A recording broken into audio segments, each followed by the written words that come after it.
I did not want to make this video. Knew it was coming. I knew we were going to be talking about the eventual trade of RJ Barrett and Immanuel Quickley, but not for the move that we are actually talking about. Let me just get it off right now. Woj, Shams, everybody that you care and know about that talks about trades that are relevant in the NBA world have officially reported that RJ Barrett and Immanuel Quickley are on their way to Toronto for OG Anunoby. And not just RJ and IQ, also some draft compensation. So the New York Knicks have ultimately put their entire hand in, and they are embarking on the hopeful future of what OG Anunoby can be.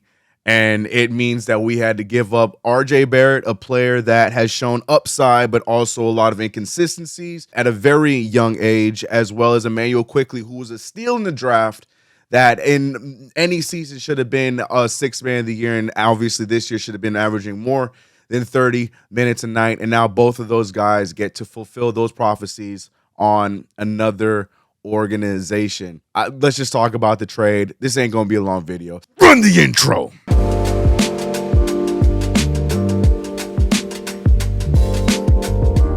What's going on, CK Cruise Boy, CK2K, and welcome back to another video. If you haven't already, subscribe to the channel, hit the notification bell. Do not forget to like this video. Not going to make this one too drawn out, as we have another game tonight against the Indiana Pacers, which is going to be very, very light. I just want to talk about a few points that's going on surrounding this trade. Also, I just got that the Knicks will also be acquiring Precious Achiuwa and Malachi Flynn, two positives. I mean, more guards to add to the guard situation, but we do now need a solidified backup guard. Is it going to be Deuce? Is it going to be Malachi? I don't know. I like what we've seen in spot minutes from Deuce McBride, but we've also seen that Malachi Flynn has done a good job becoming a flamethrower for the Toronto Raptors. So, hell, for all we know, Tibbs might just go with Dante to go play some backup point guard minutes. There's a lot of rotational openness now with this move. Here are the two positives that I took away from this deal. One, you get a versatile, very great defensive player that can guard arguably 1, 2, 3, 4. I mean, depending on the night, maybe the 5 at some team on some teams, which is great. I'm not as sold as a lot of people on his offense, so I'm going to have to learn,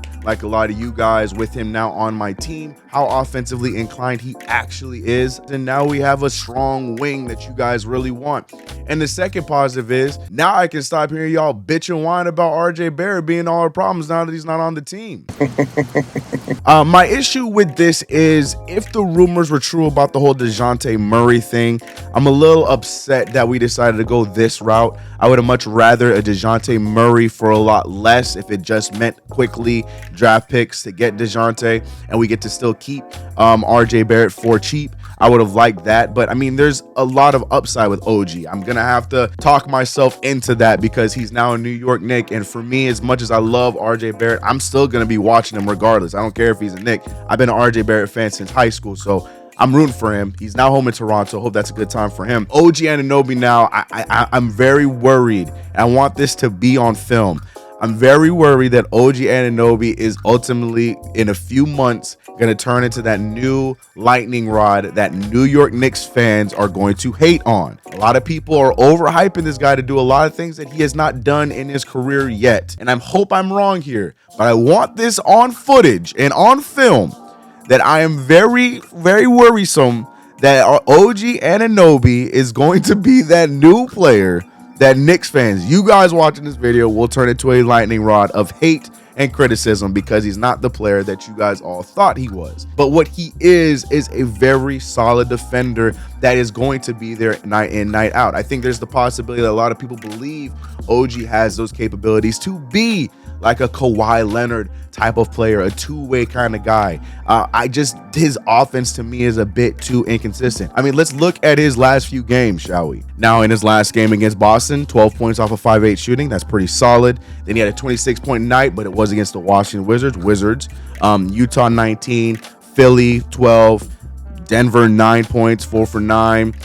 Charlotte, 5 points, 2 for 10 shooting, 7 points against Atlanta, 3 for 8. Then he had a 22 and a 29. So he's averaging 15.1 for the season. It's about 49% from the field. I don't want to look at his three. You know, OG Anunoby, to me, I don't think there's going to be much difference offensively between him and RJ Barrett. Inconsistencies aside, I think RJ Barrett has a little bit more flash to his offensive game than OG does. I know that's hard to say because a lot of you guys call him Slow J and say he has no bag and this, that, and the third. But I think the fact of the matter is the younger RJ Barrett has a lot more upside to his offensive game than OG has. So to me, when we're comparing offense to offense, I think we lost in that part of the trade because I just am strictly talking about RJ Barrett, but we're forgetting about the whole juggernaut that was Immanuel Quickley. Immanuel Quickley is a starter in this league.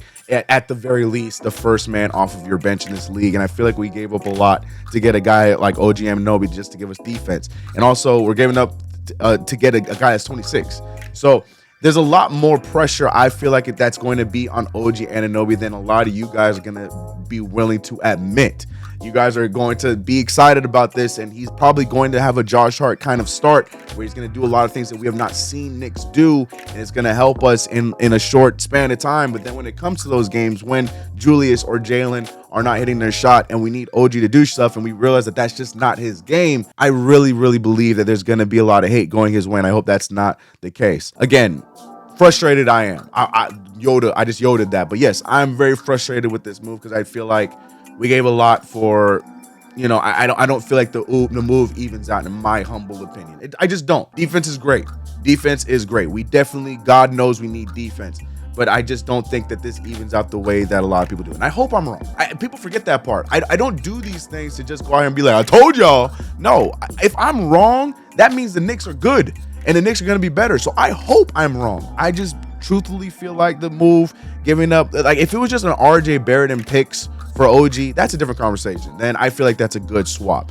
But the fact that we had to give up him and IQ is crazy. We also have to talk about the factor that we knew IQ was not staying in Knicks this season. It was just written on the wall when the Knicks decided not to re-sign him this past offseason. The chances of us not wanting to sign him for whatever he was looking for last offseason and then ultimately just magically wanted to match whatever is going to be thrown at him in this offseason, that just doesn't happen. I feel like that was just a fantasy that a lot of people were believing and hoping was going to happen. It wasn't going to be the case unless the offers were going to be really low. Then the Knicks would probably match that. But teams are going to throw a lot of money at him, and I guarantee you the Knicks would have just let him walk, because if they weren't willing to sign him last year, what makes you believe that they're willing to sign him this year? So a trade for Immanuel Quickley was inevitable. Yeah, I've been saying this. It's been inevitable. I don't know, man. I'm still numb about this move.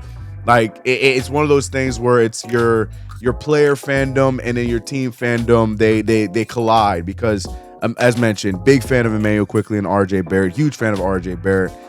So it's tough to see them go and have to root for them on different teams. But, you know, there's the possibility that OG Anunoby could just possibly be a very good fit. Like I said, I'm just worried about the offense. We drop off on offense. I know people will think that he can be this and that, and I hope he can be.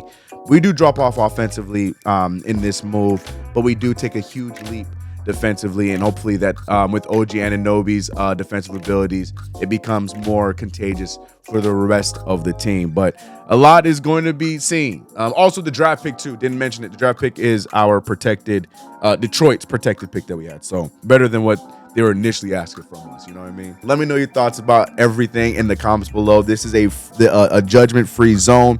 Very little editing in this video because I just wanted to get this out as soon as possible. Let me know your thoughts. Happy, not happy? Am I wrong? Am I right? Let me know what you're thinking. Everything in the comments below. It's been your boy CK. Catch you guys in the next one. Actually, I'll catch you tonight on the play-by-play where we can talk more about this.